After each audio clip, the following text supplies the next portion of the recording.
We are streaming now, Chairman. Okay, so we'll get started. Welcome everybody to the full council meeting of Bletchley and Fenny Stratford Town Council. First of all, on the agenda, item 1 is to note apologies for absence.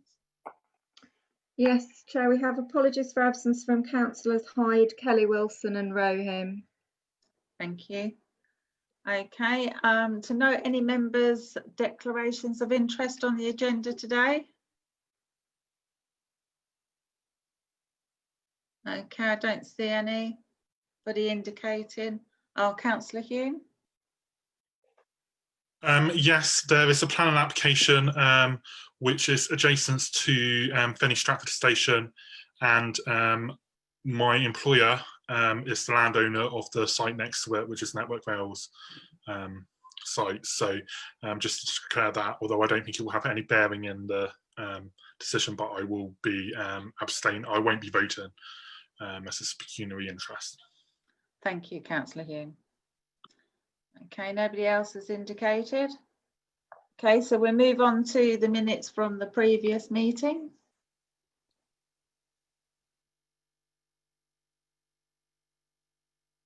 Okay, so we've got page 1.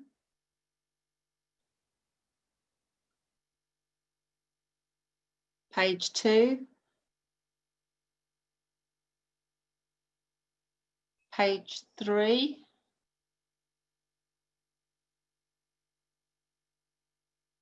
Okay, I didn't have any indications of any queries on those minutes. So when I'm next in the office, I will be signing those as a true copy. Okay, moving on to the minutes of committees. We have the minutes from previous committees as finance on Tuesday the 14th. Just move my computer to that minutes, hold on. There are some recommendations for consideration, Chair. I don't know if the Chair of Finance wants to take us through those. Okay, could you just give us a summary, Keith, because the first thing that council needs to decide is whether they suspend standing orders. And the first one, Chair, is the town council vehicle. Yeah, that one's fine. Okay. On page 16. Let me just get there. My computer tablet is playing up. That's F2028. And it was resolved to recommend to full council that a vehicle was purchased rather than leased. It was further resolved to recommend that there should be a Nissan NV 400 at a cost of £19,495. Okay, thank you. Has anybody got any questions on that recommendation? Okay, I will move to the vote on that recommendation to purchase the vehicle. All those in favour? Okay, little electronic hands. I haven't got one, Chair. Okay. Anyway, I'm agreeing. Okay. I think that's carried, Chair. Yeah, I think that was everybody unless anyone's indicated otherwise. Okay, so the second recommendation is regarding Manor Road lockup. No, the second one, same page, Chair. Yeah. F2030. Yeah. Review of draft reserves policy for recommendation to council. Okay. You got it? And a new draft reserve policy and current reserve schedule be approved to replace the previous reserve strategy. The clerk noted that the town council investment strategy was also due for review, and that is shown later.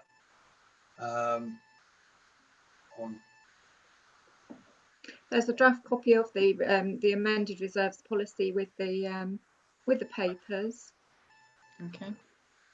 Has anybody got any questions? Any questions on the reserve policy? Councillor Hume? You got your hand up? My hand's not up.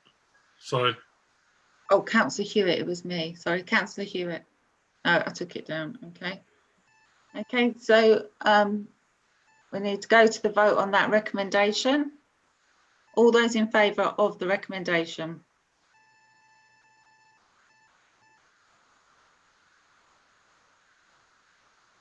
I can't see. I think that's everybody. Yes, that's correct. Everybody. Thank you.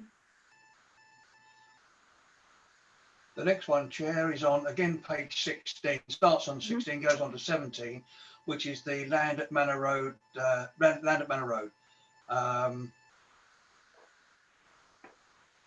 and it is recommended to full council that the previous decision should be rescinded and the designs and costings for a project to build garaging at Manor Road should be pursued. But I think, Chair, to do that, you need to suspend standing orders because it was considered within the previous 6 months. Okay, that's correct. So we need to, usually to revoke standing orders, it needs to be a change that has happened that affects the decision that was made. The decision was made only 2 months ago.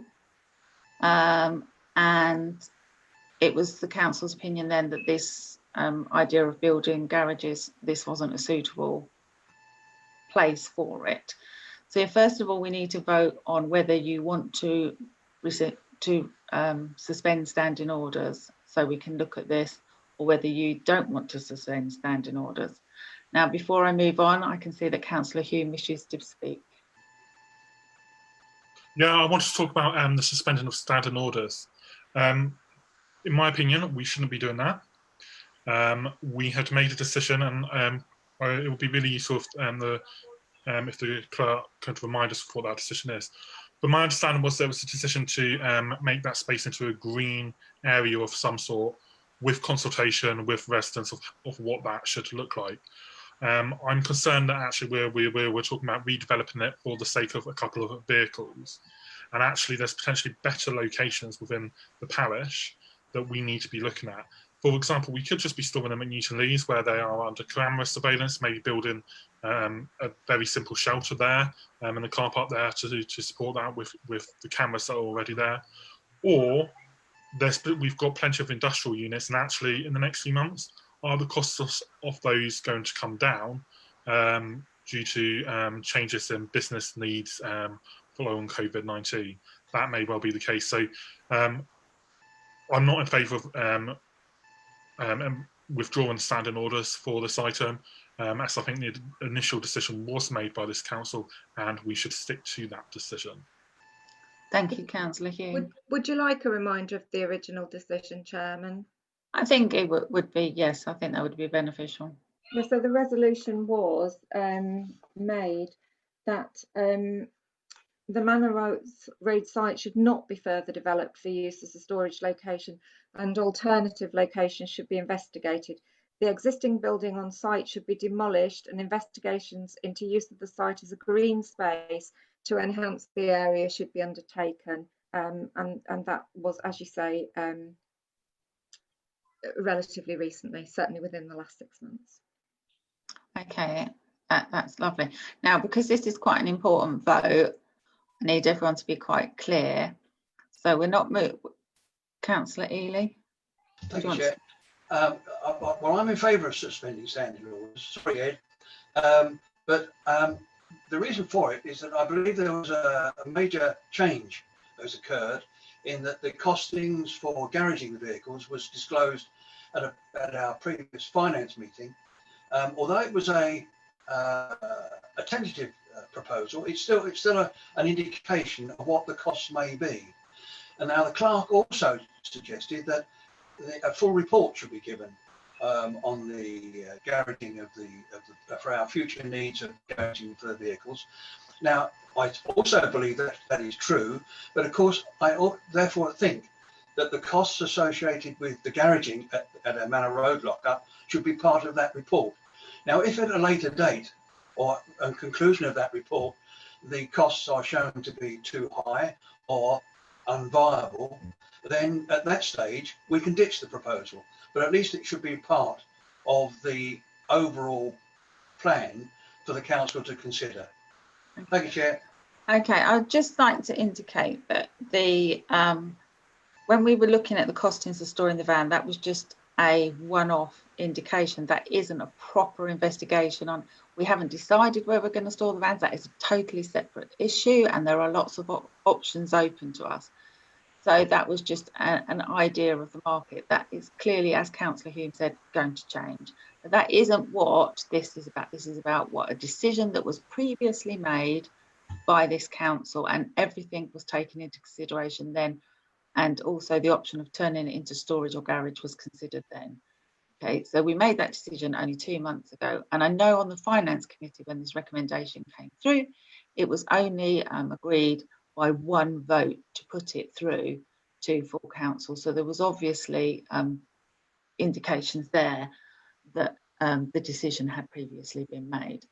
So I think now it's time to move to the vote on whether we revoke standing orders or not. So because this is an important vote, I am going to say show your hand on your screen so it's very clear what you're voting for. So all those in favour of suspending standing orders for this particular item, all those in favour? Right, I have 4 in favour of that.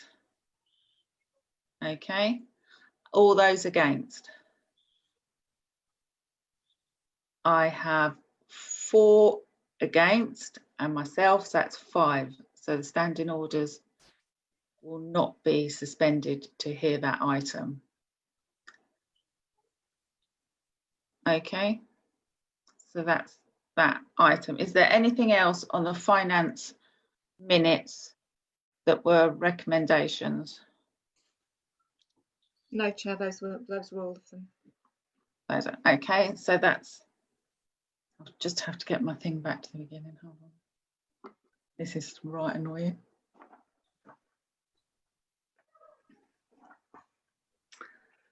Okay, so that's the minutes from finance. We now have item 5, which is public speaking.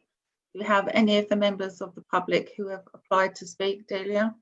No members of the public have applied to speak, so we can move on to the next item. Okay, so we're now moving on to planning applications, item 6. The first planning application is for 158 Hunter Drive, Bletchley, for a first floor extension over an existing ground floor. Does anybody have any comments or wish to support or against this application? Okay, so I'm taking it that the council wishes to make no comment on this application. Okay, we're moving on to the second item, which is 13 Horwood Court, Bletchley, a change of views from Class B1 and B8 to Class B2. Does anybody have any comments for or against? I'm seeing no comments. I assume that is on that one. We will make no comment to Milton Keynes Council. The third one is 73 Simpson Road. Part front and side elevation, single story extension, interior alterations. Anybody wish for or against this application? I will take that as no comment will be submitted. Okay, moving on to the former B&M retail outlet, 103 Watling Street.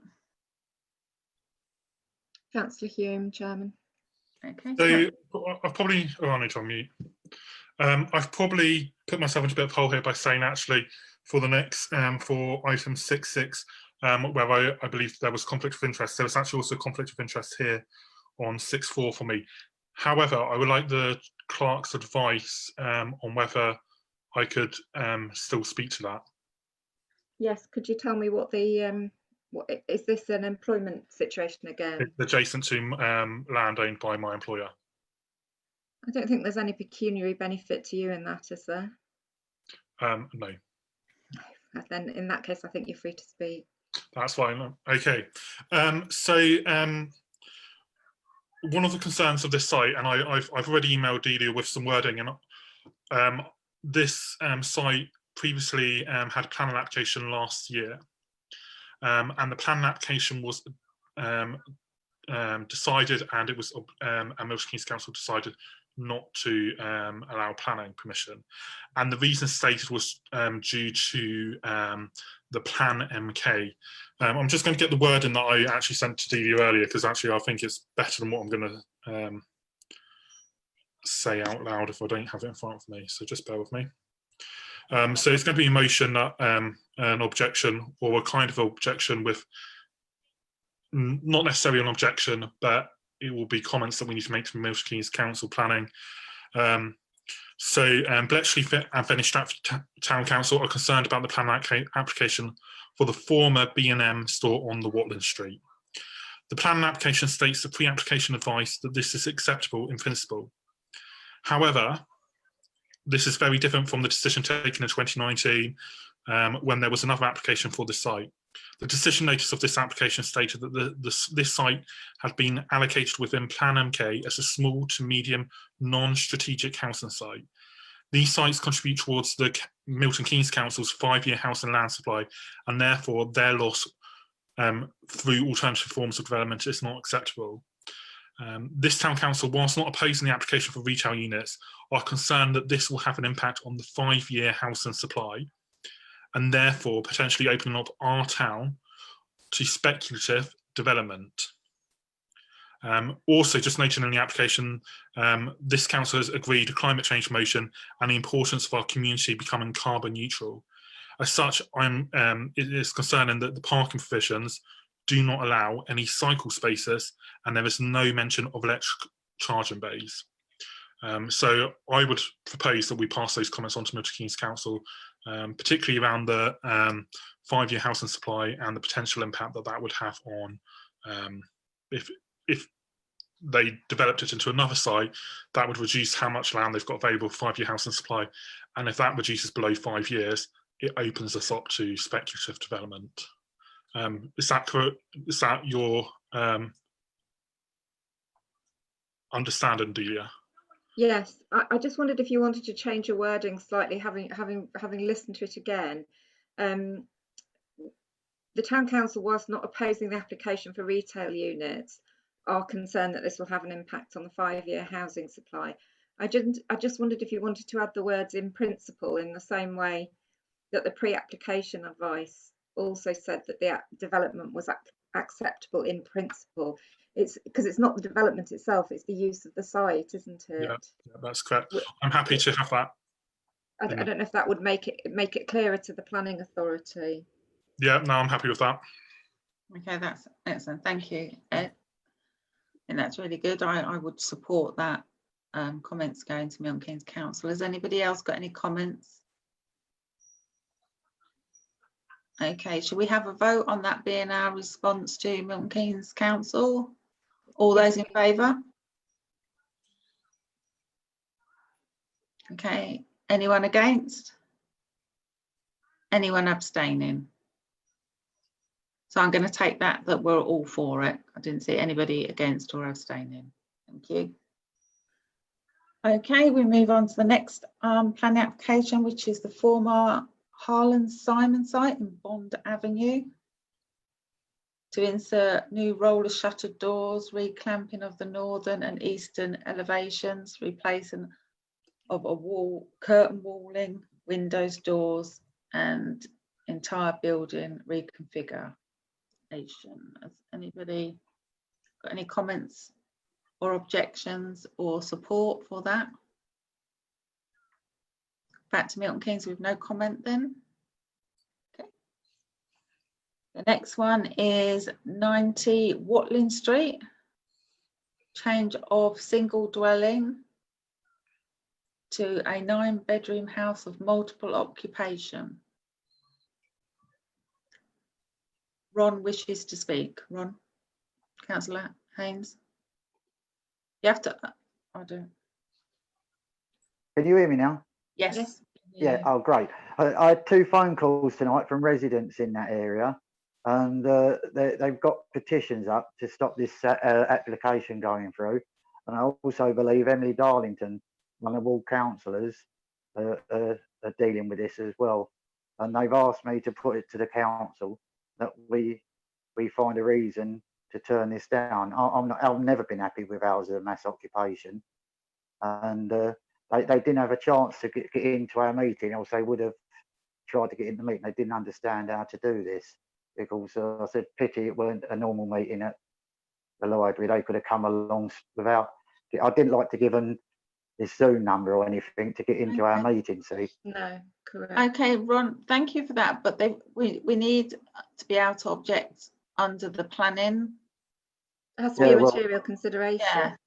We need something to be able to object on. What was their concerns? What was the objection about under planning?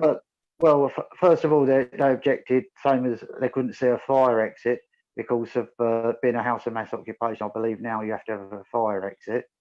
But it And, wouldn't get past then. It needs to be something regarding planning. Is there enough parking? Something like no, that? I don't believe, looking at it myself, I couldn't see enough parking for 9, because it says 9 rooms, but that could be 18 people. It's page 107, Chairman, if Yeah. members wish to look at the documents Okay. in more detail. But I really- fully understand what concerns, but we need to object under planning grounds. So I need something under planning rules to actually object to that, Councillor Hine. Councillor O'Rourke wishes to speak. I'll mute him. Okay, Councillor O'Rourke. Can you hear me now, can you? Yes. Right, Ropley House. I did the driveway up to it, and it'd be more, it wouldn't be a house of multiple, because it's a massive house. It'd be apartments more than anything else. So we're not looking at a normal little house. It's a great big house. But really, an individual couldn't, unless they were very, very well off, could afford to run it. So unless you're going to knock it down and build something else, that would be a good idea to have apartments in there. So they could have worded it better, actually. I don't know if you've ever been up there and seen it. It used to belong to BP. Okay. Thank you, Councillor O'Rourke. Okay, so I've got one councillor who feels it wouldn't be an issue and another councillor who's had residents' concerns. But for us to put in a comment, it has to be against the planning application and the guidelines. It certainly isn't sufficient to object to it in principle just because it's been listed as a house in multiple Yeah. occupation. There has to be more than that, Chairman, as you know, Okay, as you've said clearly. Councillor Hines, you want to come back in? Yeah. Well, if we put a no comment, could we put a no comment in on the building and leave it down to Milton Keynes Council when we get more information then when they get the more information, and plus what Emily Darlington's looking at? Because as I said, I only had a phone call about an hour and a half ago, so I hadn't had a chance to talk to the residents properly. You know, they were sort of in a state of panic. May I Okay. speak, please, Chairman? Yes, of course. It isn't. Councillor Darlington has her own opportunity to make her objections. The community, as individuals, are able to participate in the planning process. That the job of the town council is to speak on behalf of the whole community, not on behalf of individuals. If you don't have a strong opinion and you haven't found any planning grounds, then I agree with you. The best thing to do is make no comment. Okay, thanks then, Ron. Councillor Hume. Yeah, just want to comment on just a couple of comments. I mean, at the moment, I have no opinion. It looks like there's multiple exits to the property, so I'm not going to start just looking at the plans. That doesn't jump out to me as a concern. The parking provision is there; it meets the standards that Milton Keynes Council has set. In terms of Councillor O'Rourke's comment about it being flats, it's a high mow. The kitchen is separate to the rooms, so so it is definitely not apartments. It is a house in multiple occupation. I think as a council we don't make any comment, but that is not to stop the councillors making individual comments to Milton Keynes Council. We'll encourage the residents to do the same. Thank you, Councillor Hume. Okay, so we've had clarification from the clerk. Is anybody wanting to make an objection or a support? Otherwise, we will make no comment. I've got nobody indicating, so we're going to leave that as no comment. Okay, we'll move on to the next item with 63 Eaton Avenue. Proposal, single storey rear extension linked to garage conversion with new roof line. Anybody got any comments, support or objections? Okay, I'll put that as no comment. Item 7 is to note recent planning decisions made by MK.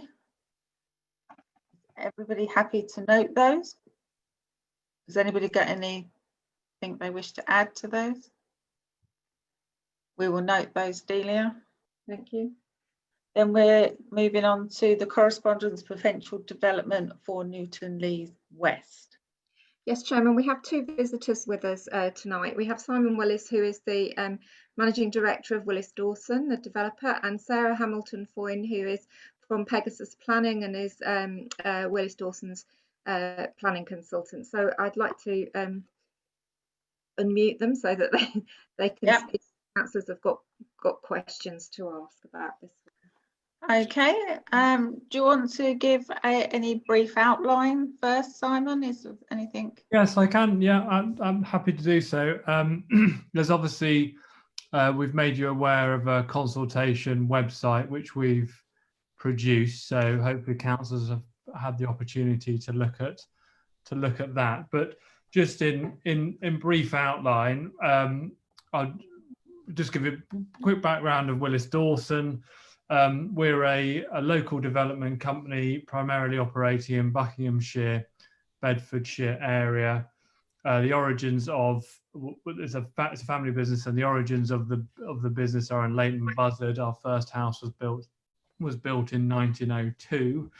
The company is currently run by the fourth and fifth generations of the Willis family, and we believe we've been around quite a while, and we've got a good local knowledge of the area, and we like to be able to utilise that in our sort of planning and promotion of developments. And really, we do strive to actively engage with local communities in order to sort of try and address local issues and concerns through our development proposals.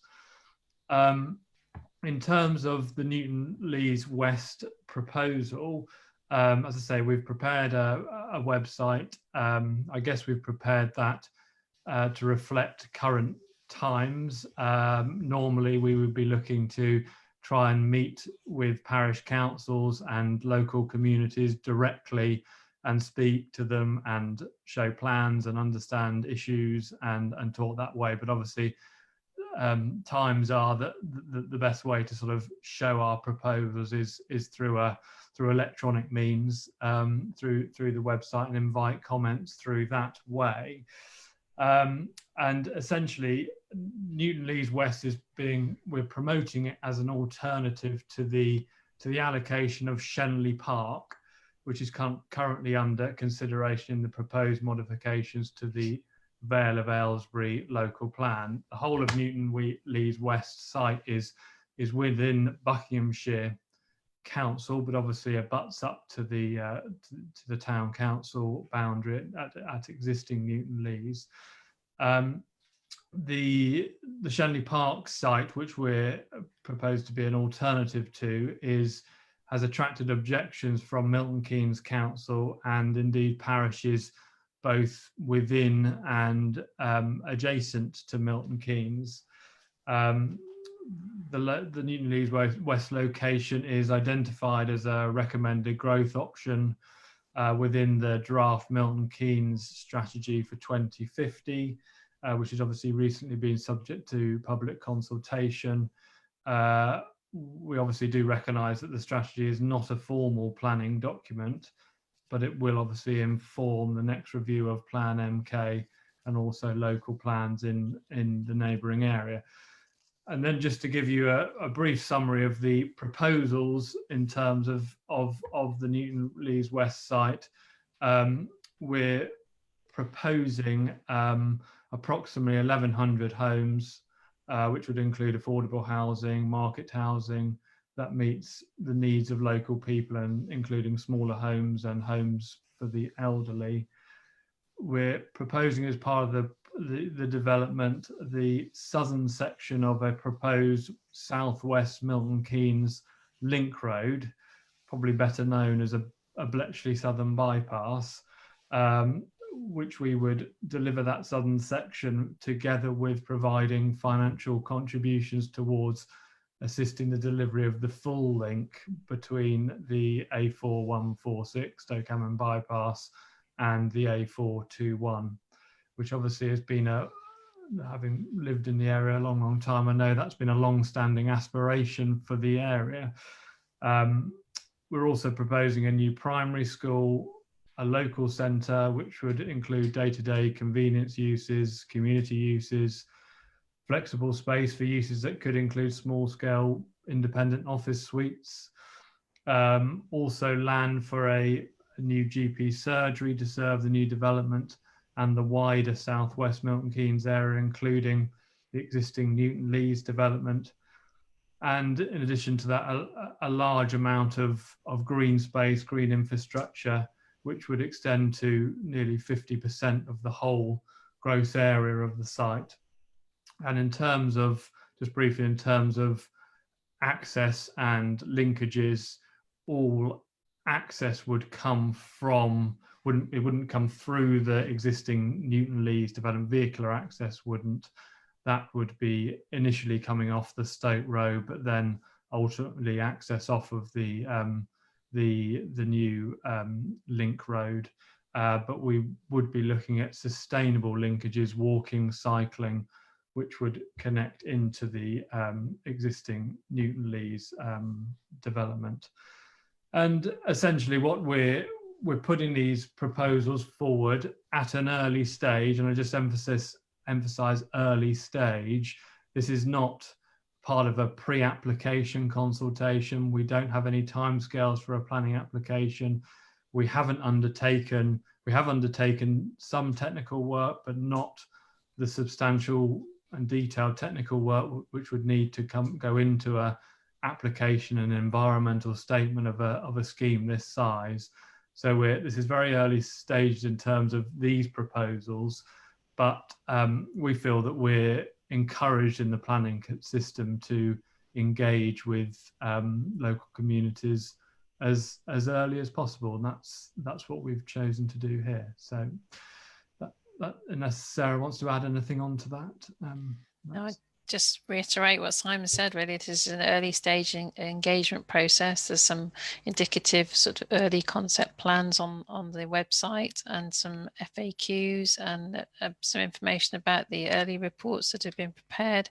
But there's a long way to go before an application is being put together. This is very early days, and just trying to engage with the local community at this stage as the best practice advises us to do so.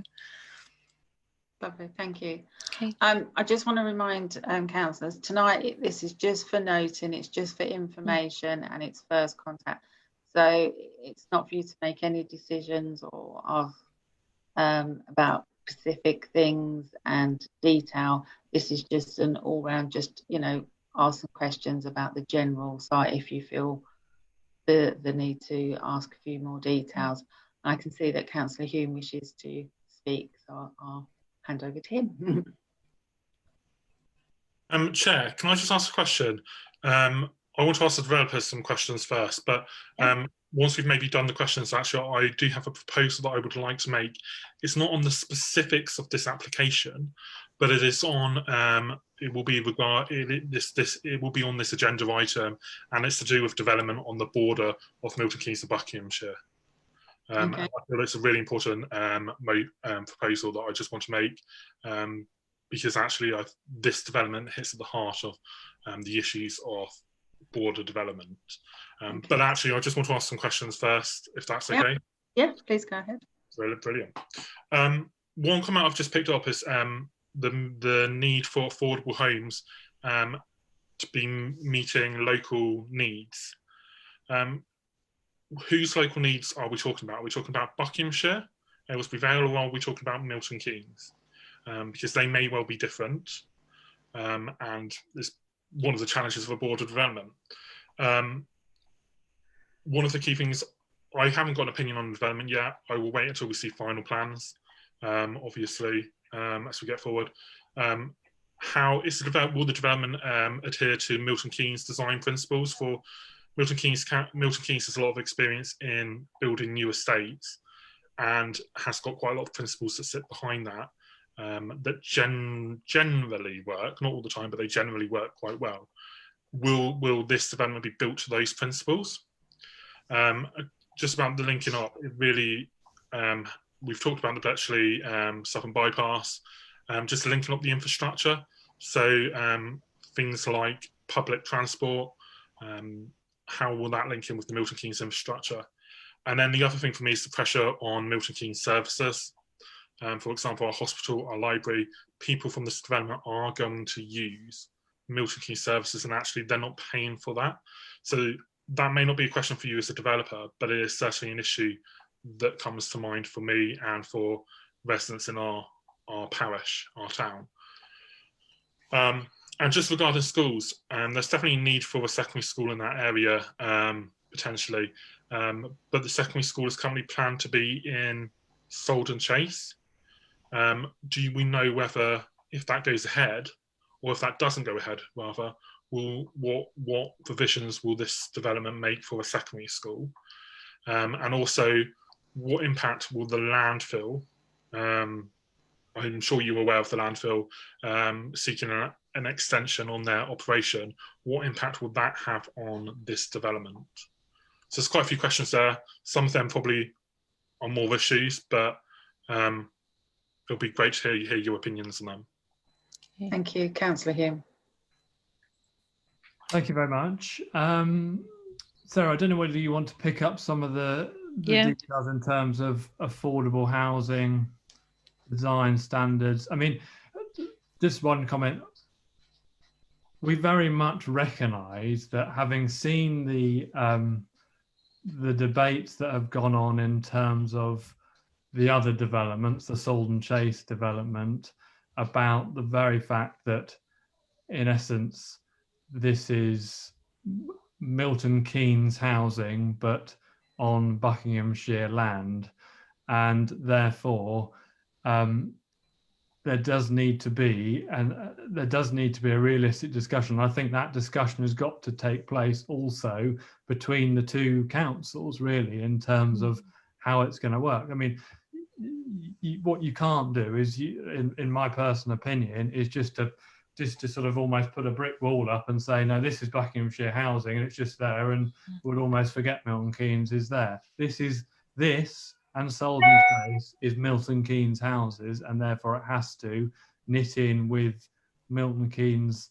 services, standards, and it also has to take into account affordable needs. But there is the complication of the two different authorities and the two different negotiations that goes on. So that's my sort of view on generally in terms of that. Sorry, do you want me to come in on that? Yeah, I mean, between the councils, when they're preparing their local plans, there is a duty to cooperate, and that's set out in the National Planning Practice, the NPPF and the practice guidance. So each council has a duty to cooperate with its neighbouring authority. And in terms of meeting the needs, if Milton Keynes cannot accommodate all its needs within its own local authority area, then it has a duty to work with its neighbours to see if they can assist in accommodating those needs.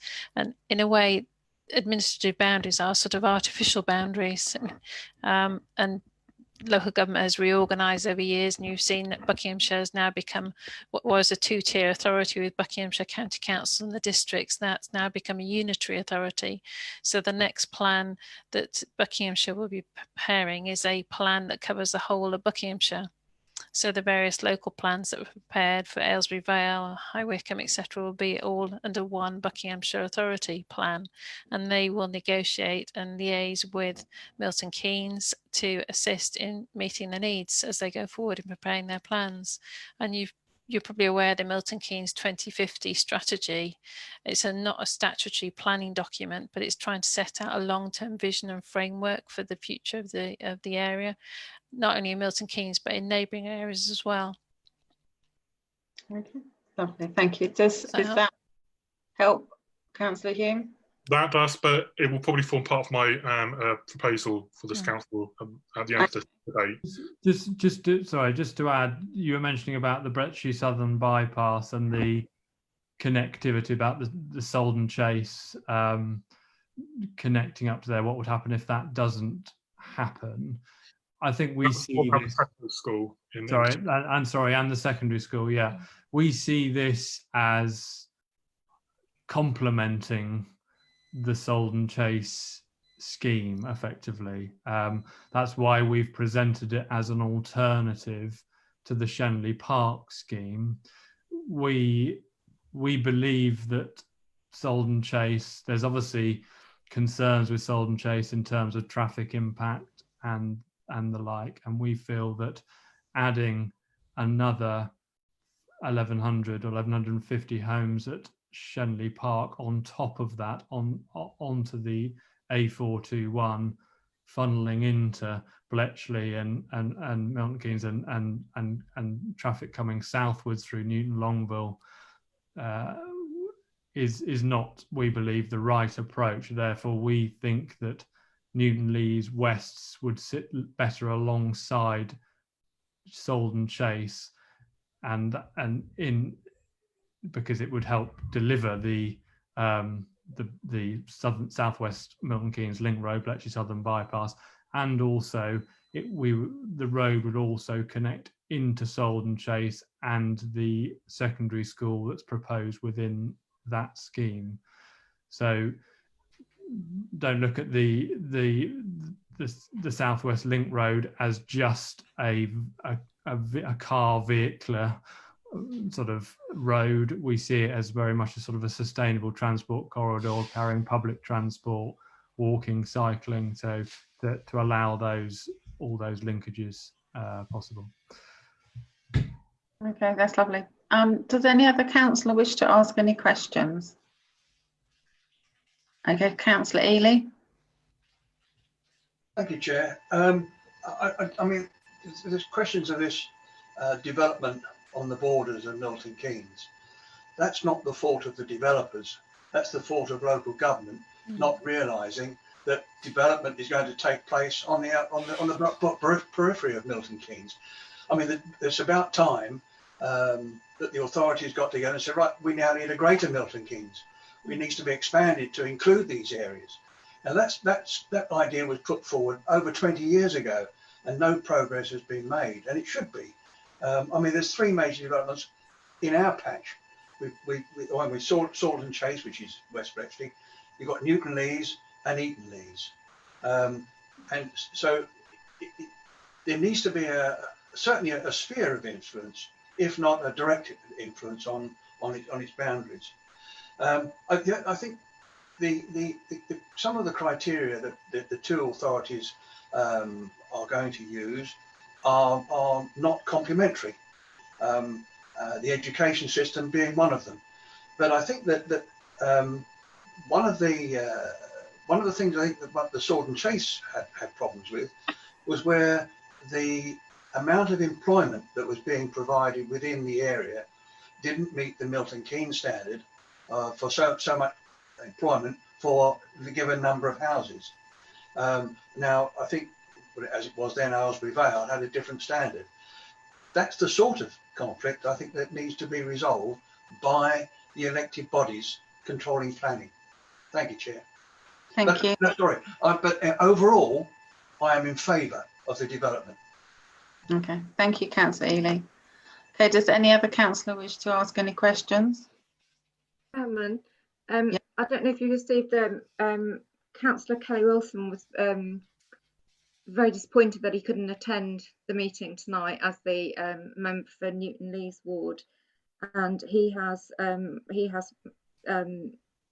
sent a number of comments. I don't know if you've received them, but I think he's. I mean, obviously he's not here, but I think he wanted to echo what was being said about the need for a secondary school, the greater need for a secondary school rather than a primary school, and I think that's just just a comment really.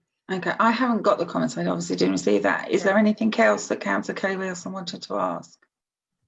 He hasn't sent any questions. I mean, obviously he's very much regretted that he couldn't be here, but I think he's open-minded about things at the moment. But based on the sort of informal consultation he's done with residents in Newton Lees, this issue of the need for a secondary school is a particular consideration for many of the residents, and also just ensuring that if the development does go ahead, that the planning gain for the whole Newton Lees development is sufficient. Okay, that's lovely. Thank you, Delia. As this is just for noting, that is because it's just at the early stage of proposal.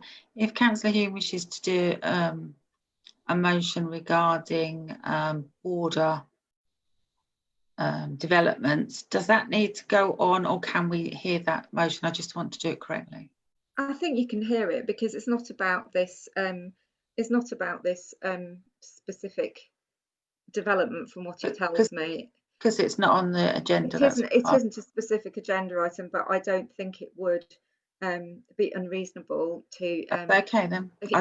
Perhaps if you want to hear, you want to hear the motion, and then council as a whole can decide whether it's appropriate. I just want to make sure that we're doing it Yeah. right. I don't. Yeah.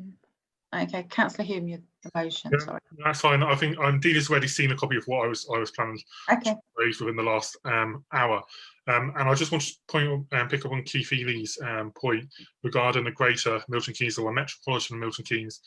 The 2050 strategy that Milton Keynes Council have been working on actually looks at that to some degree.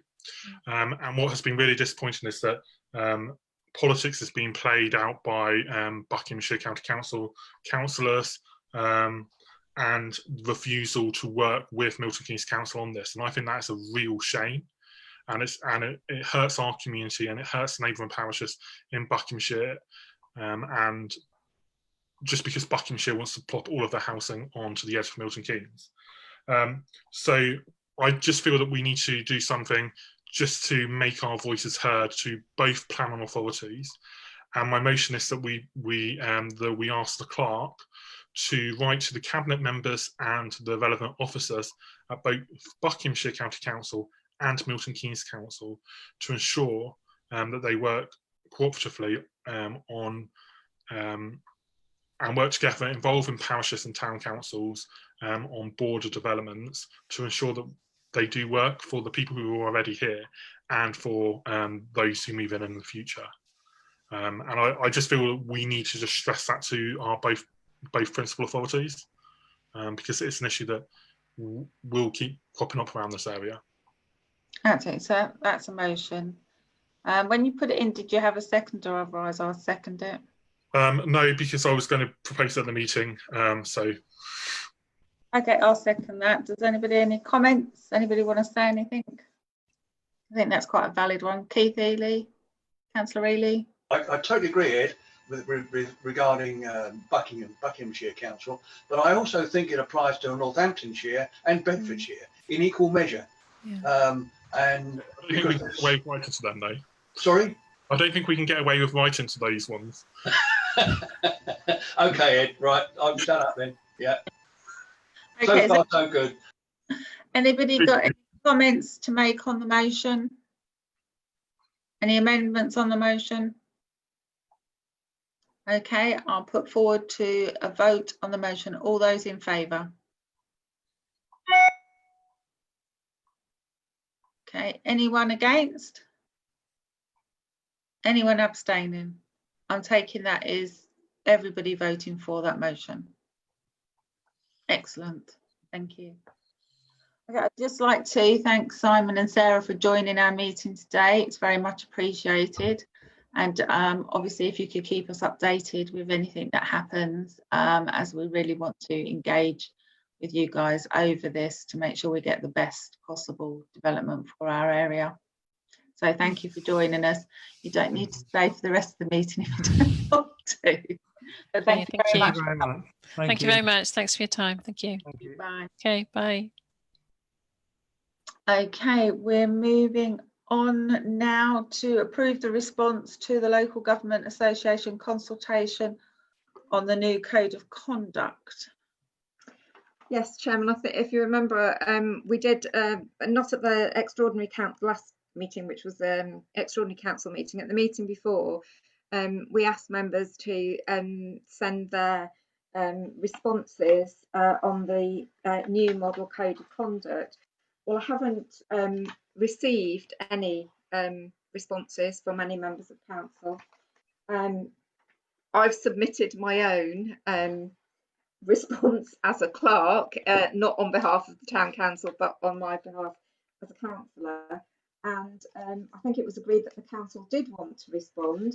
So what I have done is prepared a fairly, well, really just a response that doesn't particularly reflect my views, but I think may reflect your views, and it's for you to decide whether what I've put in that response is appropriate, or if you want to change it, how you want to change it, and any comments that you wish to take out or add in. Okay, does anybody wish to speak? Councillor Ely. Two comments, Chair. Thank you, Delia, for the work you put into it. So it's much easier to comment about something that's in front of you. Thank you. On page 156, question 11, and the question is, to what extent do you support the code going beyond the current requirement to declare interests of the councillor and their partner? Now, presumably it says that it would include very close relatives, children, and so on. Now, my children are in their 50s. I know something of what they're up to, but I have no detailed knowledge of what they're up to. And now to make me responsible for declaring that seems to be a bit of a nonsense. So I would like to see our response change from to a moderate extent to not at all. That's the first one. I have one other, Chair. So are you saying that you can do your partner but not your extended family? Yes, I think you should include your partner. If you don't know what your partner's up to, well, you're in trouble. But yeah, so partners but not extended family. No. Okay, your next one. And my second one is page 159, question 17. Yeah. Question 17. Yes, it's a question of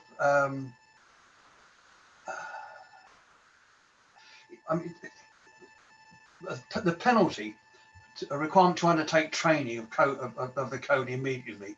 Well, if you're looking at what penalties should be brought in, well, I think depending on the nature and the severity of the breaking of the code, I think a graded suspension of councillors for breaching the code should be part of the what am I trying to say? The sanction against members. Okay, is that the only two? Yeah. That's the only two, Chair. Okay, Councillor Hume. Morning, I think actually I would like to thank Clark for putting this together. I agree. I agree with Keith's second comment. The first comment regarding extended family, whilst yes, you're right, extended family is probably not right to have on a register of interest. However, just to say spouses or partners, I think it's rather limited, especially if you've got potentially people who are dependent on you in your household, who you share interests with on a regular basis. For example, if you had a a 20-year-old son living at home who was working but was still dependent on you, then I would expect that those interests to be declared as well.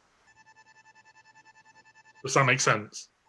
I think that's what was in the minds of the, my understanding is that that was the thinking behind extending the code, that it would be particularly towards cohabiting members of the family. That's my understanding, but that's just my understanding. Make sure it's clear on there that it says from that household. Mm. I would probably also I would probably also suggest that there. I don't. This. Then we're going into a territory which is crazy, but not necessarily on the interest forms. But councillors should declare that if for example, they have a parent who they are likely to inherit a piece of land from, that again is an interest. That just needs thinking. I know it's a bit of a random one, but that is clearly an interest, and members should be declaring that if something was to occur. I mean, they may not get the inheritance, but. Have you got any others, Ed, or is that? No, that's it. That's absolutely it. Okay, Councillor Ely. You shouldn't know what you're going to inherit. It should be a private document, your parents' will. But no, on a serious matter, I think if you restrict it to cohabiting, I'm okay. I'll go with that. But where your close family has gone to the four winds, I just can't see it. Yeah. Okay, so we're happy with what Delia's done, but we just want to change the one about cohabiting to. So do you want to reduce it to a moderate extent to a small extent, or to not at all? And do you want to put some amplification around that in terms of words? I think Councillor Ely originally proposed it was changed to not at all. Is everybody happy with that? Not at all. I don't think Councillor Hume was. No. I think it should be to some extent, but just detailing on that, it should be limited to cohabiting. Yeah. Keith, are you happy with that? Yeah, I was going to say I'll accept that as an amendment. Okay, and I'm good to you. I'm good to you. And the other one is, if I'm correct, is about the penalties. Yeah. Not being training, about being suspended.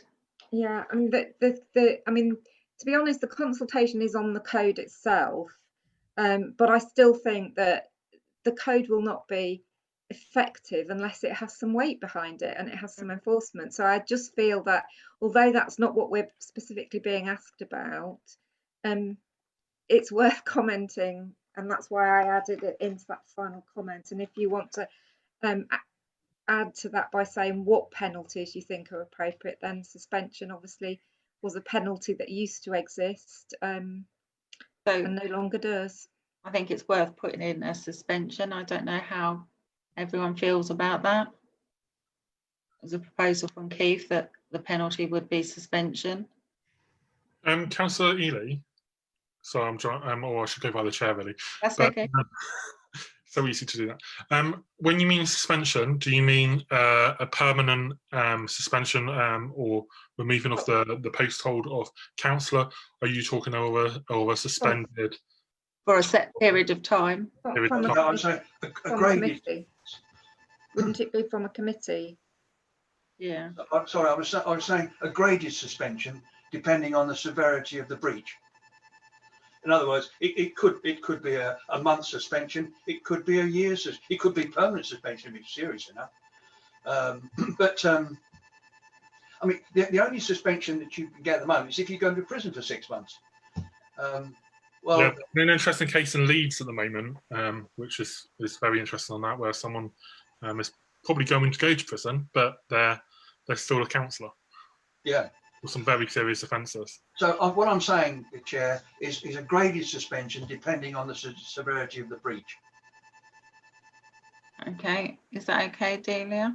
Do you mean suspension from office or suspension from sitting on committees, which is what the I think it's which is- office, really, isn't it? Is it office?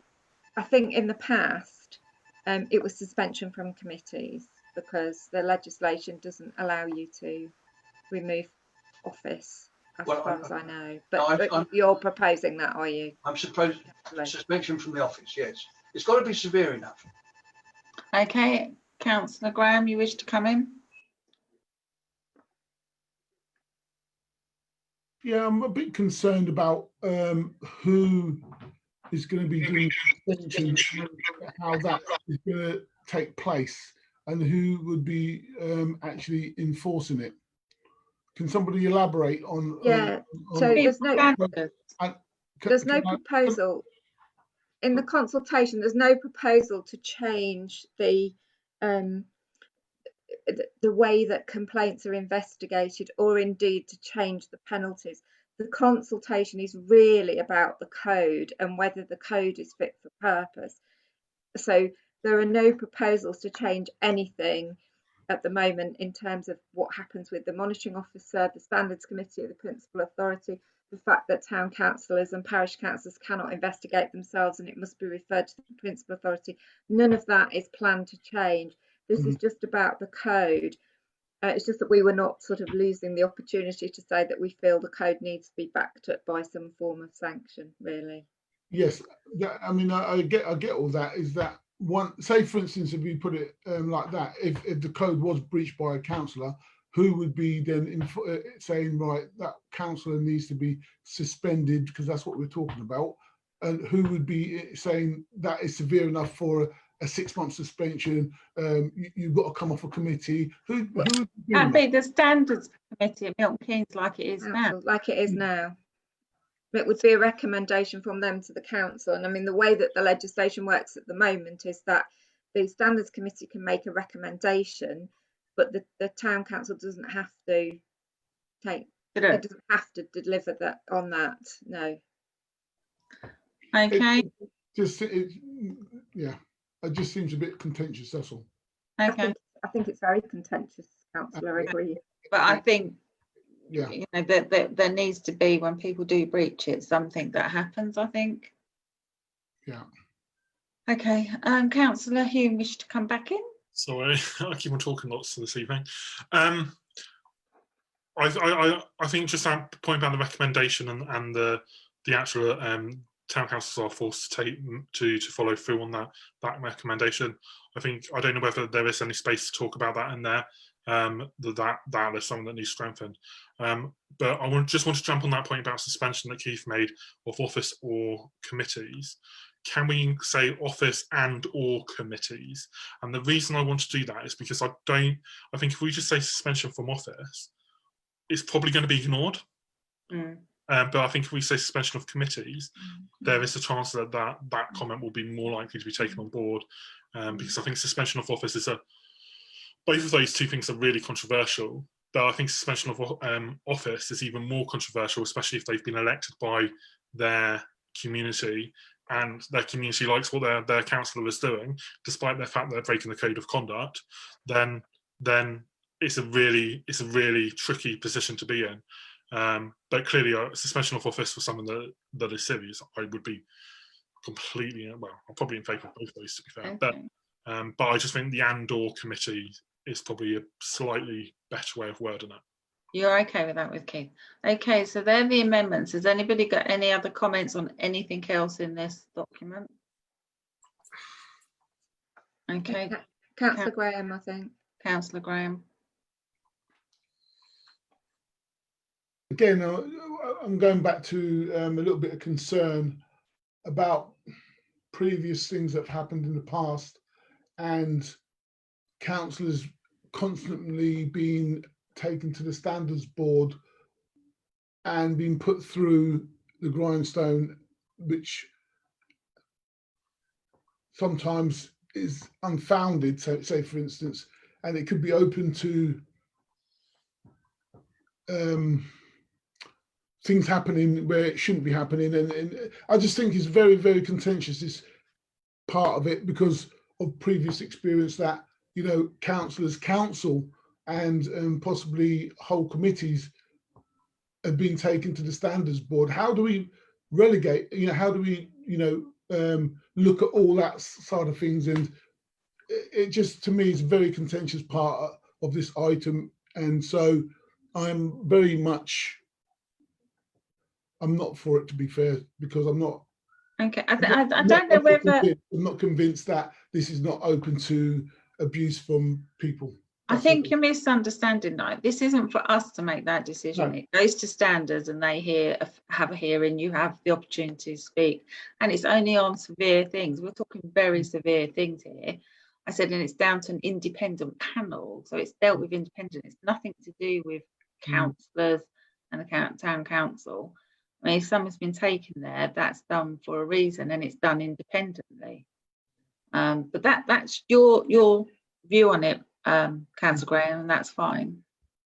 Chairman, I think just to clarify, what's in front of the council now is agreeing a response to a consultation on a proposed model code of conduct that is being put forward by the Local Government Association for councillors, both in our sector and at principal authorities. So that's all it is. We're not really being asked to comment on penalties. We're being asked to comment on this code, which is an attempt to produce an integrated code that's a bit stronger than the previous code. So that's really what we're being asked to do. Yeah. I just thought you would want the, because I know how you feel about the lack of efficacy of the system at times, that was what you would want to put in as well. Absolutely. But anybody who's got a view can, as I have done, submit their own independent response. Yeah. In addition to the corporate response from the town council. Okay, so we've got 2 amendments to what Delia's done. Is everybody happy with those amendments to that document? Okay, so I'm going to vote on submitting that document with those amendments. All those in favour? Okay, anyone against? Anyone abstaining? So I'm taking that everyone voted for that. Am I correct? So, Chair. Yes. Okay, that's that done. Okay, we're now moving on to item 10. This is to agree 2 representatives to attend the Milton Keynes Parish Forum on behalf of the Town Council. Yes, Chairman, you recall that we didn't have an annual meeting. We didn't revisit any of the appointments. We left all the appointments in place. Last year, the representatives of the Parishes Forum were Councillor Hume and Councillor Graham, and you know the Town Council can proceed with that. But I would like to put a request to the Town Council that I should be considered as a representative for the Parishes Forum. I think it would be helpful to me in carrying out my duties as your clerk to attend, and I think it would assist whoever the other representative would be to feed back to the Town Council on what happens at the forum. But it's a matter obviously for you to consider. Okay. Okay, does anybody want to be a member of the Parish Forum and represent the council? Councillor Hume? Yeah, I mean, I've been a member of it for the last year. I've attended various forums. I have fed back to the council on some of those forums. Some of the forums have been a little bit difficult to feed back on, and I would like to carry on doing it. My face has started to be recognised in that forum, so I feel it'd be really useful to carry on doing that. Okay. Councillor Ailey? No, I'm not nominating me. I'm going to nominate. Far be it. I'm going to nominate Delia. I think it's an ideal. I used to be a representative there, and I don't go anymore.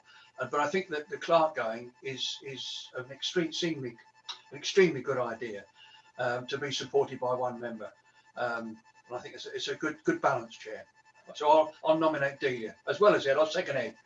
Okay, so we've got Ed and Delia proposed. Does anybody else want to be involved?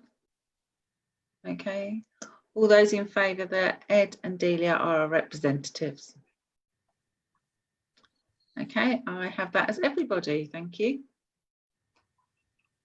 Okay, so you're our new 2 representatives. Enjoy.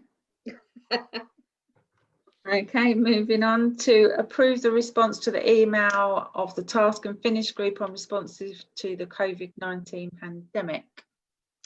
Yes, Chair. I received this request for feedback from Milton Keynes Council for the task group that is scrutinising Milton Keynes Council's response to the COVID pandemic in relation to parish councils. So I'm very happy to compose a response on behalf of the Town Council if that's what you would wish me to do. But I did want to take the opportunity to get feedback from councillors first about what you would like me to say. I have my own experience of how things have been, and I think Milton Keynes Council have done a fantastic job in responding to the needs of the community. This is a slightly different question. This is about how they've responded to the needs of parish councils, and I think yeah, I think it would be really useful to have the feedback. Okay, my feedback, for what it's worth, is initially I felt that they were very engaged with us and really good, very responsive, couldn't fault it. We were there, we had meetings, and they responded really quickly to what we were asking. But then during the pandemic, I think they were really good as well, making sure that everything was fine. Once we started to reopen, I think that's when it started to slow down. I don't think the response to the Town Council was very prompt at all. I know it's difficult because some of the instructions we were getting from government on reopening were slow in coming forward. So obviously that didn't help Milton Keynes Council respond to that. But even when we did respond and give information, there was always delays. There was a delay getting the consultation done. There was a delay once we submitted the consultation, getting the results from the consultation. And then there was a delay in implementing the results of the consultation. And since it started, I think, again, it's been a little bit slow, but that's my perception of what's been going on since I've been involved in it. So I think it was all good at the beginning, great in the middle, but once we start coming out of lockdown, I think it has slowed. That's my personal opinion from the feedback that I've had and listened to what's actually been happening. But I don't know what councillors' views on that are, but that's my view. Councillor Hume. Yeah, I mean, I support the clerk in putting her response together. She's been at the forefront of actually our response, working with Milton Keynes Council right from when the Prime Minister advises that we all need to stay inside unless we need for shopping or one walk a day or something, right through to the latest stuff that's going on. So I think Dee Dee's has got a really good view of what's been going on, and especially when we weren't meeting and decisions were being and actions were being taken. Actually, I think the clerk is in the prime position to really provide that feedback. But yes, I think I broadly agree with you, Councillor Kennedy. I think it's quite difficult. I think this last stage is really hard, returning back to this new normal, and it's challenging.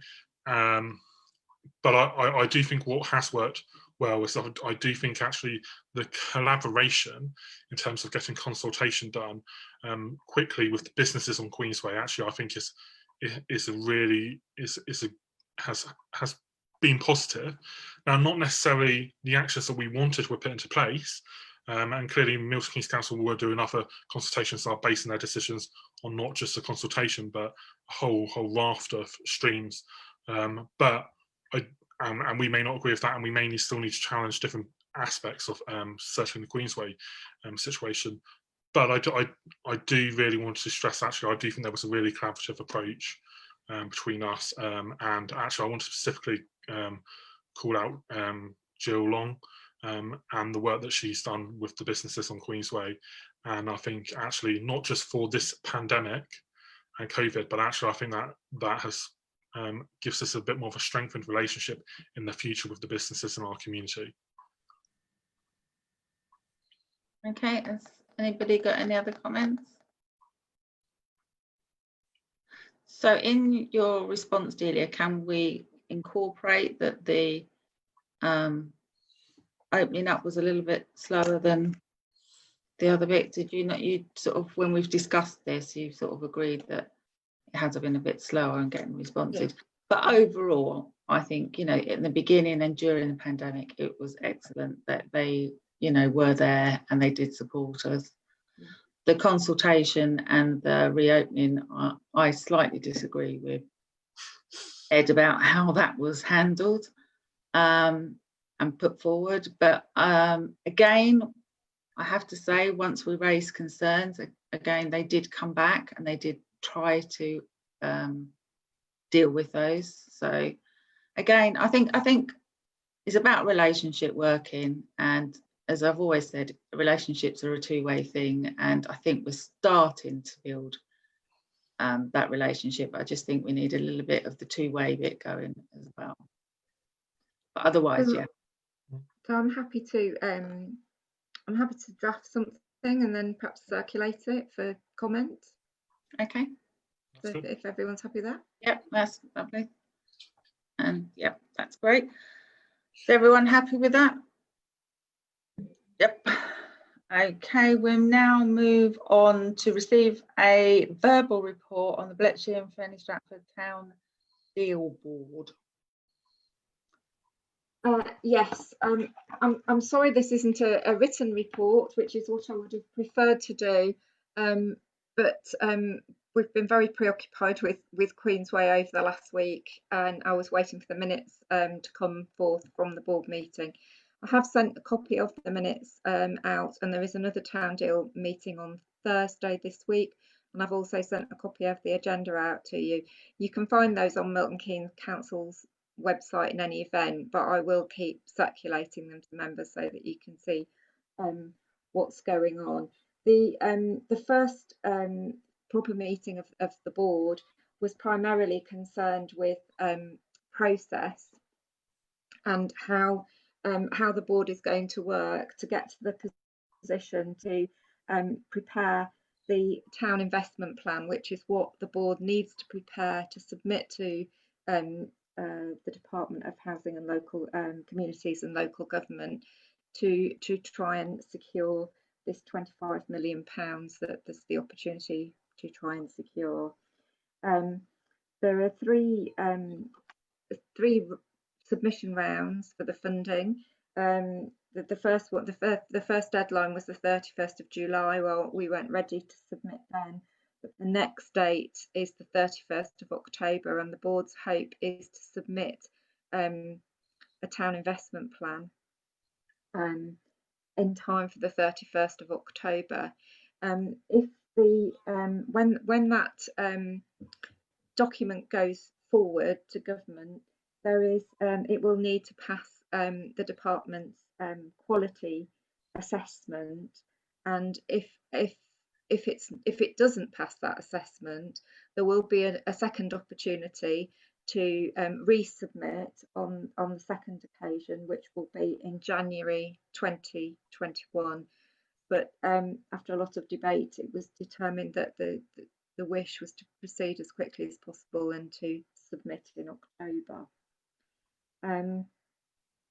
So the board is responsible for producing the town investment plan, but it has to rest on a very important piece of work, which is the community engagement work, and there has to be a stakeholder engagement plan supporting the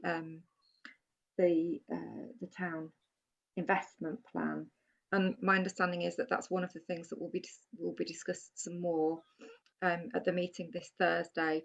The last meeting was primarily concerned with process, with the code of conduct for members of the board and register of interests and all that kind of thing. So just to remind everyone, the aim of the the aim of the funding is to promote sustainable economic regeneration in the towns that are in the town deal, and that's to be achieved through urban regeneration, through skills and enterprise infrastructure, and through connectivity. So the Bletchley and Penny Stratford Town Board have chosen 4 themes which they're going to build the town investment plan around, and those 4 themes are place and connectivity, land and development opportunities, the economy and skills, and community health and well-being. And they will be setting up, the board will be setting up subgroups to work on those different themes and to develop ideas.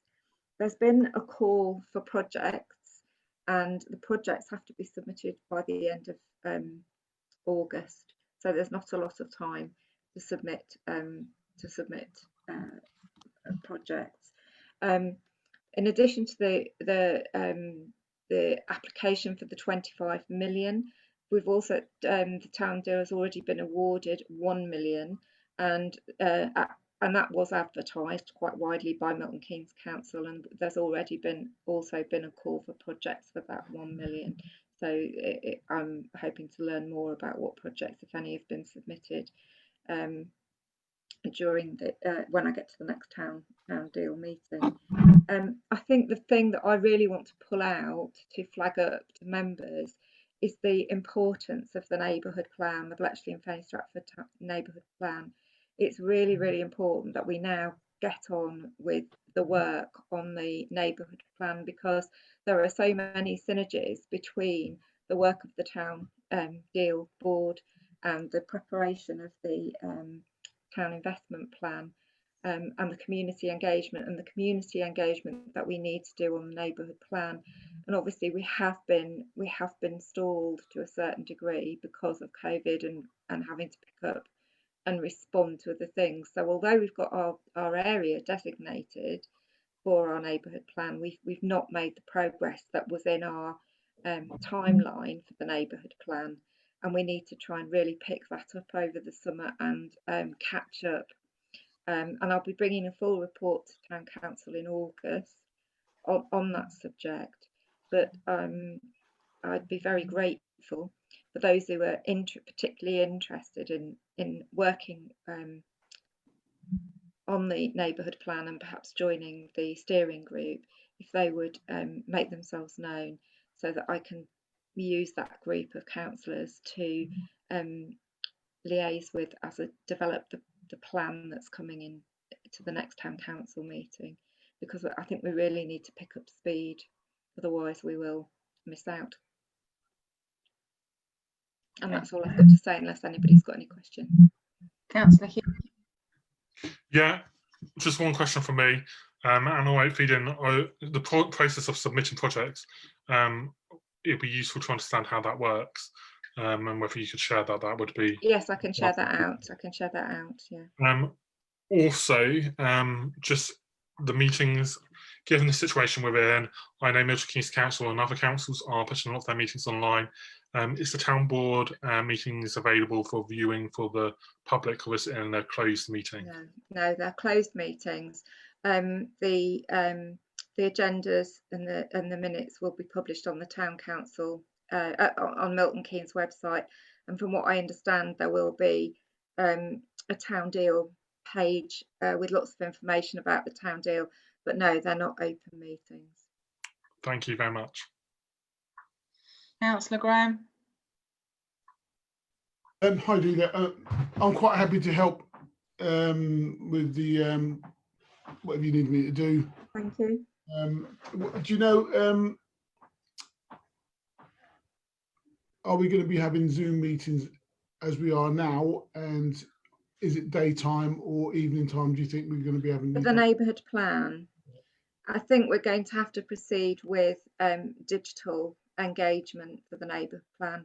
However, in the first instance, however, I do think there's the opportunity, while the weather's good, for us to do some outdoor engagement activities, which it would be a shame to lose the opportunity in the summer when the weather's good to sort of do some of that work But I think the advice that we're having from NALC is that we must still continue with remote meetings unless there's no they've sent out a checklist to all town and parish councils, and the first thing it says on the checklist, if you're planning to hold a live meeting, you know, with people in the same room, the first thing on the checklist is there any alternative to having this meeting face to face? And if the answer to that is yes, then that's it thrown out, really. So the advice is very strong advice at the moment for us to continue with remote meetings. And I think with the engagement work on the neighbourhood plan and with meetings for the steering group, it will be predominantly digitally based to start with, at least. But as I say, I'd like to think we'd be able to do some outdoor engagement activities in the summer before the bad weather sets in. Okay. Thank you, Councillor. And Councillor Ely. Some projects, Chair. I think they're pretty. A couple of them anyway are already were pushed by this council anyway. And if you've got 25 million, you might get some seed funding into east-facing railway station, an integrated bus terminus facility, not necessarily a bus station, but a facility. And then the last one, most important one of all, the West Coast Main Line primary stop at Bletchley. It'll link up very nicely with the East West Rail instead of a remote at Central Milton Keynes. Put them forward. You've got nothing to lose. Thank you, Chair. But yeah, if you get really hard up, I'll come on it and put something. Thank you, Councillor Ely. I think the town board deal is an excellent thing, an excellent opportunity. What I'm worried about is us not being involved enough as the residents and as councillors. So I just hope that you can take that concern to the meetings with you, Delia, to make sure that we are involved as town councillors, and more importantly, our residents know what's going on. I think I've already, I mean, at the last occasion I raised the issue of how the community engagement was going to be done in the very short time scale to meet the deadline for the first submission of the 31st of October, because good community engagement is you know, it takes time to do well, and we're not in normal circumstances. So I think, you know, I will not be letting that go. There are no ward councillors on the town board. Pete Marland represents Milton Keynes Council, and Ian Stewart is on the is also on the board. So they are representing the two different political parties. But I do know from reading up about the town investment plan, unless it is founded on a very good piece of community engagement work and a lot of evidence about resident and community involvement, which obviously is us as a town council, then the bid is not likely to be successful, because it's very clear in the criteria that this piece of work is fundamental to the success of the bid. So I will definitely keep banging on about it, but I think it's understood by officers at Milton Keynes Council that that's critical. Yeah, I just want to make sure that that happens, and I wasn't even thinking politically. I was just thinking about residents. Yeah, no, sure, I understand. I was just sort of explaining why there are no. Yeah, I think that, you know, because there are nine Milton Keynes ward members that represent Bletchley. Obviously, they couldn't all be on the board, and it was difficult with the numbers of town and parish councils and the two parishes to put them on the board. But I think there will be the opportunity to join subgroups and to be fully engaged in the process. Yeah, I just want to make sure residents, this is a big thing, a lot of people that they're involved. That'd be great. Has anybody else got anything they want to ask or add? Okay, so that's noted. That, thank you very much, Delia, for that insight into that. We'll move on to item 13 to receive an update on the ongoing Christmas event inquiries. Yes, I'm going to hand that one over to to Jill, who's prepared the report.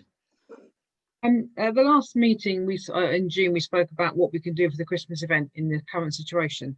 A company's come forward that does these wonderful things called Letters to Santa projections, and looking at them, they were brilliant. Unfortunately, one, we don't have a building we can do it on. We don't have a nice light coloured town hall, and so we've been trying to think about where we might be able to do it in the parish. But whilst trying to do the getting the play schemes up and running, I spoke to the licensing team, and they informed me that they would not be agreeing any licenses at all at the moment, no matter how far ahead they are, because they're basing their agreement for public events on the current advice. So even though there's some parishes have put their events plans in for Christmas, they're refusing them because the limit is currently 30. So it's unlikely that we'll get any event organised for Christmas at the moment, unless of course the guidance from the government changes to be more than 30 people, but I think even that's going to be quite difficult to manage. So we are still trying to think of what things we can do. During our work with the Milton Keynes Council with the High Street, we spoke to one of their officers who hopefully may be able to give us an opportunity to put some lights in trees in the High Street with using the market pillars. So they've suggested that there could be we might be able to put some up by using those power poles. We're just waiting for them to confirm that and to see how many they're going to be, and then we'll have to decide which trees, individual trees, we may be able to light up. It's not going to be by any means trees on both sides, because there's only market poles on one, but it's just we'll come back with some ideas when we know how many trees we could do, how much the cost is. We've already had a cost for the lamps come in, but I've yet to ascertain how many lamp posts we can use at the moment. We're still waiting for the final figure for MKC and Ringway. So that's what we're doing. We are still constantly trying to find some ways of providing something at Christmas, but it's unlikely based on that information it's going to be an event of any sort, unfortunately. But we're hopeful. You never know that guidance could change. Okay, thank you for that, Jill. Councillor Hume. Are you still? Apologies, it's me again. I was on mute, so apologies for that as well. I think actually we're in a weird situation this year. It's unusual. I do think though we should still be thinking about what we can do, with the expectation that actually if the rules change, the licensing will act quickly to enable us to put some of these events on, because they are for the community, and they're being run by parish and town councils on the whole. And actually, I certainly want to celebrate Christmas well this year. It's been a tough year. I really love the Letters to Santa idea, and actually I think it's a really different way of doing something Christmassy. Potentially we could do multiple shows in one day, which may help with some of the social distancing. I think it will pull in people with your kids. It's exciting, it's different. It would need to be free to the community. But I think looking at the numbers, actually our budget covers it for the Christmas event. Yes, it does. Especially if we can't do anything else Christmas event wise. I think it's a really good thing. I don't know where you do it. The only thing I can think of is maybe the Brunel Centre, but then you've got the bandstand in the way, or the Brunel Centre may be too dark. Yeah, you can't do it. You can't do it on glass buildings or dark buildings. So the Brunel Centre is out, I'm afraid. That's a real shame. Because I'm really struggling. Apart from maybe if we do something, I don't really want to do it up there. But could we do something in MK1 area, which is part of our parish, not the best location in the world, probably, because it wouldn't necessarily. The MK1 will probably take a lot of the credit for it, and it will be a more Milton Keynes wide thing. But it may be worth actually approaching Stadium MK or MK1 to say, actually, we want to do this. Actually, is it something that you can do? We think you might have a better building to do this on, and would you support it financially? Okay. I think yeah, it won't just be for our community, because I think even if we did this in the town, people would come from a few different places because actually they'll be interested in the idea. And I think They will. I think we just need to be also mindful that the amount of time it takes to organise an event, there is a certain amount of deadlines for road closures and stuff. So the licensing team may well agree public event applications, but normally by now for the Christmas event, even though it's November, all our paperwork's gone in already. And Yeah. it takes weeks to organise. So Christmas organised, as you know, starts in January for us. So it would be, I think, quite a hard task to try and get it done, even if Milton Keynes Council responded quickly to get the road closure, the proper notices up and everything else. So I think we just need to be mindful. If we can do it, we'll do it. But I think it's going to be quite a hard task if they don't allow the events to go on. But it's £5,500 per show, Yeah. which is a lot. So that's why I think it actually might be worthwhile doing it in partnership with MK1 and the stadium, because actually there's hopefully a bit more money there in terms of funding extra shows, and we can do it in partnership with them. It's still in the parish, but it doesn't necessarily then bring people into the town centre, which is the downside to it. But I think for young people and kids, I think actually it's worthwhile exploring.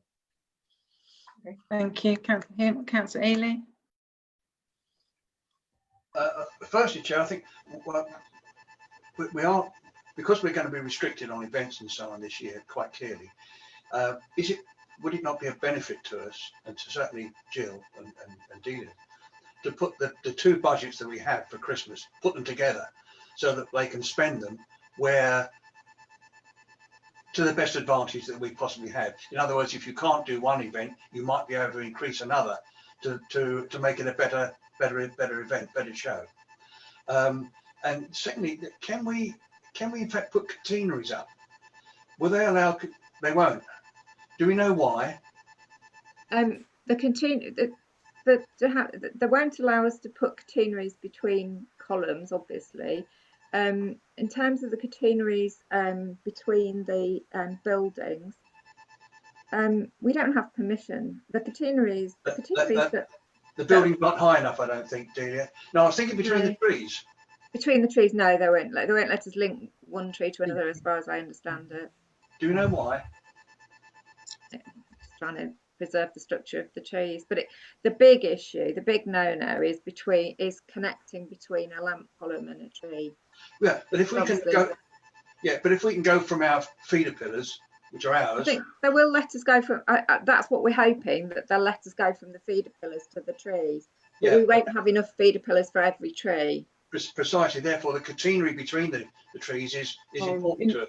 And you're not allowed to daisy chain anymore. The EU regulations that came in last year stopped daisy chaining between trees, which is why they were taken out. Right. Okay. I'll give in. I'll surrender. Sorry, we tried that one. That's how we feel, Councillor. Okay.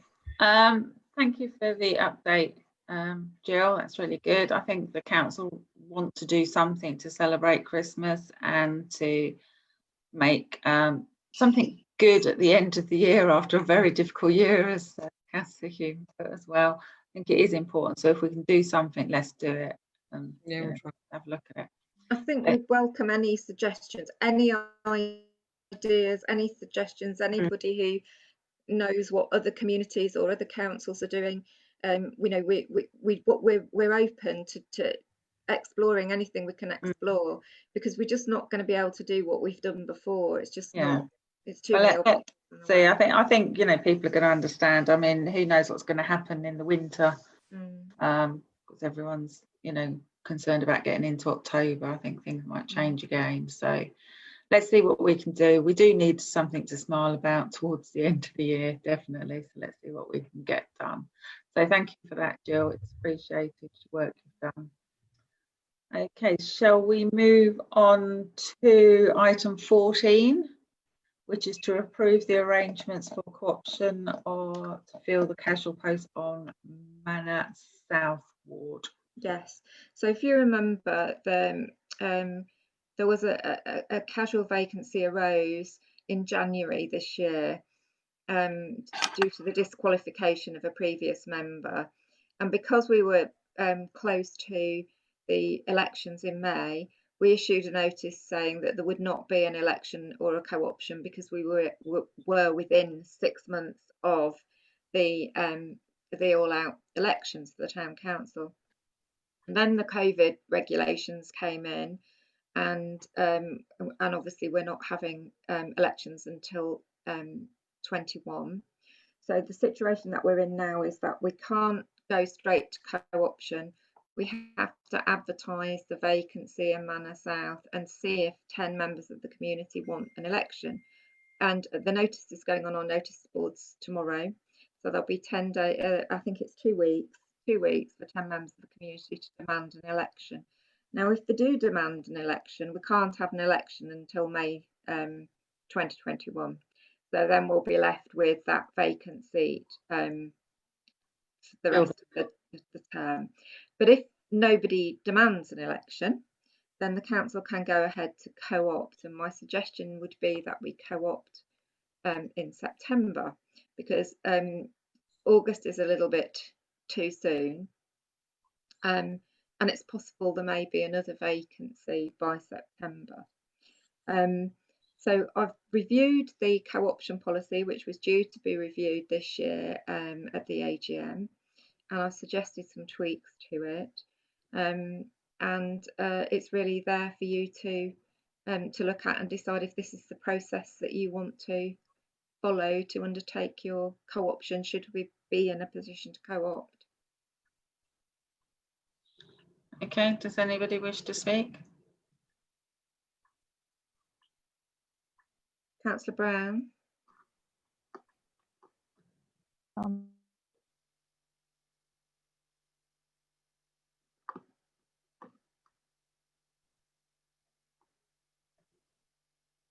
Can you hear us, Councillor Brown? You? Oh, there you There go. you go. Yeah, right. Right. If we do co-opt somebody this year, right, would they be up for election next year? Obviously, won't they? Yeah, so it'd only so be for a short period. It would only be from September to May, so Right. it wouldn't be for a long time. But it would give a potential candidate who might like to stand in May 2021 a taste of what being a councillor is like. Yes. So and obviously it's better for us to have a full complement of councillors, because it shares the work out and it ensures that there's proper representation of every ward. Okay. Yeah. All for it. I'm just checking. That's all, because like we're all up for election yet next year. We might not be though. It might be the year after, depending on how things go with the vaccine and everything. So we just have to wait and see. Okay, thank you for answering that, Delia. Thank you. Okay, has anyone else got any comments? And you'll see that in the papers I have added, what I have added is a councillor job description and a councillor person specification indicating what skills are necessary. This is all part of getting ready really for the May elections, to try and help candidates understand that taking on the role of councillor is no small thing. It's, you know, it is a big thing, and in that it is a commitment of time and effort. And to try and the idea of producing the job description and the person spec is to give people more of an idea of what is involved in being a councillor and what they'd be expected to do. So the issue is whether you think you're happy with the job description and the person. Okay. Councillor Hume. Am I on mute? No, I'm not mute. The job specification, I'm not happy with. I'm really not happy with that last section about the commitment of time. I completely agree that we need to be laying out the expectations of actually the time thing. But what I'm concerned is that it could appear off-putting to some people who might be who we are probably underrepresenting on this. We don't have that representation as council, for example, mothers or others. So I don't know. Somehow we need to expand on what the commitment is in terms of time-wise. But I think the essential and desirable bit of explaining that, I don't know whether that's the best way of doing that, and I think it could potentially be off-putting to potential councillors, and we need to think about how, as a council, we can. I mean, I prefer evening meetings, but if we had a council that was full of people who were retired or they had young kids, then maybe meetings during the day would be better. Now, it would depend on the council, and all of that stuff. So I'm struggling with that section of it, and I'm not quite sure how to do it differently. And I get what we're trying to do with it, but I fear it might be more off-putting. I think one of the things we need to take into consideration is that we have lost people who have who've been persuaded into standing for election, or have thought they wanted to stand for election, and then they just haven't had the time. They just, when it came down to it, practically, they've found that they haven't had the time to do it, and they've either left because it was more than they expected, or they've ceased to attend council. And I think, you know, we need to, if we look at our attendance figures, we can see that we've got a number of councillors who just don't attend, and I'm sure it's because they've got, you know, they're busy and life gets in the way. And I think it's really, you know, this may not be the right way and you may want to find another way, but I think it is really, really important that councillors understand that when they take public office, they have a duty to attend meetings. And if they cannot attend the majority of meetings, they shouldn't be standing for office. I think it's important also to mention that it's not just meetings, it's attending different things, meeting with residents. All of this can take time. And I think you've got to be able to dedicate that time, and you need to be made aware of that at the beginning. Because I think to a certain extent, Delia's correct, you know, people don't realise what they're taking on when they're becoming a councillor. I mean, it is a lot of time you have to put into it. And it isn't just about attending meetings. It's about doing a lot of work in the community and getting to know your community and visiting your residents. So I'm not particularly concerned with that section. I think it's quite important. I don't know what other councillors feel. So I just want to clarify, I don't necessarily think it's unimportant. I do think it's really important. It's just that I fear it might put off some people just because of the times that we've suggested, rather than when we want to have a good representation of our community. That's what any parish or any council wants to be, and that's just the worry that I have. Would it think that maybe how we can do that.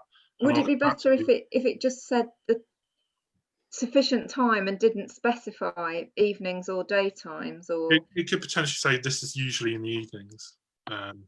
May well be better, but I don't know if I like it under the essential and desirable categories. I think that's possibly the bit that grates me a little bit more with it. But can I just you're blind, maybe. Can I just say that, you know, the co-option situation, I think we should have a more robust, and I agree with some of the other councillors there, that we should have a more robust vetting system in place for councillors, because yes, we've all agreed to be councillors. It's not a paid position for our council anyway. You know, some of the other councillors or some of the other wards possibly get paid. We don't in Bletchley. So we devote our time and effort. Some of us have got full-time jobs. It is a commitment that, you know, we're all here tonight, the ones that are always here. It's the same old faces, and we do need a more robust council to go out there into the marketplace, speak to the residents and commit our time. You know, we're elected to look after the public and represent them. So it is a commitment, and I do believe we should have a more robust vetting situation for co-opting councillors. I do agree, you know, it might put people off, but we're elected to make decisions for the public. That's the difference maker. We in Bletchley Fenny Stratford Town Council, sometimes we do struggle with councillors. They come on board and they don't do anything, or they don't represent their own community. And some of our parish as well, I believe, isn't represented even by us as a council, because the lack of response from councillors. So I think we should have a more robust vetting situation where if we are going to be co-opting councillors, they've got to know what the commitments are. Thank you. Okay, thank you. Does anyone else wish to speak? Okay. Oh, Councillor Ron Hayne. Hello. Because you must let people know it can be time consuming. And if people think, oh, I'll go on that looks great, I'd love to do something. And then when they find they can't get the time, they get embarrassed and they feel awkward. And then they, as you say, they don't turn up at meetings. You know, so I think they must be given to understand it can be time consuming. Some weeks they may not do a lot, but other weeks you can be really, really busy. You know, so I feel the time that, you know, this is something that people should be told and they should realise. And also, what you have to be careful of, people want to be a parish councillor because they think that'll further their career in their workplace because it shows on their CV they're a parish councillor, but they may not never ever turn up at the meeting. So I think we must be very, very wise on how we sort of approach it and explain it to people. And as Richard said, we don't get paid. A lot of people have said to me, how much do I get as a councillor? And I've told them nothing at all. I don't take nothing. We don't take nothing. And they're shocked because they're under the impression we get loads and loads of money and we don't, you know. So it needs to be sort of put out there that it's a voluntary job and it's not an easy job, you know. So that's how I feel anyway. Okay, so thank you for your input. So I'm listening to you and I'm saying that do we now move to the vote to approve these arrangements for co-option that has been put forward? Okay, so we'll go to the vote. So all those in favour of the arrangements for the co-option that's been put forward today? Just clarify something here. Yep. Are we voting on the job specification yet, or are we just voting on the arrangements for? I'm only doing the arrangements at the moment for the co-option. We'll come to the specification in a minute. That's fine. That's all right. Is that okay? Because that's sort of what's on the agenda. Am I misunderstanding the agenda, Dealer? No, that's fine. I mean, the policy for co-option makes reference to the job description and the person spec, but you can adopt the policy and then adapt the job description and the person spec, or you can take them out of the policy altogether. Okay. The arrangements for the co-option first and then do the policy separately. So the policy basically is the arrangements. That's the arrangements. The policy okay. Saying this is how we'll do it. This is how we'll do it. So it is one vote on the policy then. Well, but it includes. But you can take the job description. The policy says part of the application process will be to provide a job description and a person specification, and also an application form where you're asking people to say why they want to join the parish council, what skills they can bring, and that kind of thing. So that's part of the policy. So you can amend the policy, you can not approve it at all, or you can approve the policy and say we don't like the job description and the person specification, we want a different job description and so person specification. From what I'm hearing, and correct me if I'm wrong, councillors actually like the policy, like the job description, so it's clear what they're putting themselves in for. So therefore I should vote on the policy and the job description. That's what I'll put forward because that's what we're voting on tonight from the agenda, isn't it, Delia? Yeah, that's what's on the agenda. Okay. And if you do, if you don't like it, then it's up to somebody to propose an amendment. And okay, so we'll propose the job description and the policy as it's been put forward this evening. So I'll propose it. Do we have a seconder? Okay, so I'll do Councillor Ely and second that. Okay, so anybody want to comment? Oh, Councillor Hume wishes to comment. Can I propose an amendment on the job specification that we remove that section about the time, the breakdown of the different times, and we maybe put the hours of meetings a month or the number of meetings a month and state this is usually in the evening, and just give an idea of some of the activities and the time commitment involved rather than specifying exactly when it is, and then that format of essential and desirable. Does that make, can that amendment be done? Yeah, that amendment can be done. May I make a comment on it, please, Chair? Yeah. It's very difficult to give people an understanding of what's involved in being the time commitment in being a councillor based purely on meeting hours. That's not all there is to it, is it? You know that. And I just think putting the meeting hours is not sufficient to indicate what a good performance as a councillor would be. If you read the Good Councillor Guide, the meetings are not the only part of being a councillor, are they? And so how do we then settle on a number of hours? Okay, so I particularly don't want to do that amendment. I want to keep it as is because I think we need to be open and honest about the hours. So if that's, I think if it's Councillor Hume's amendment, he needs a seconder for the amendment. Yeah.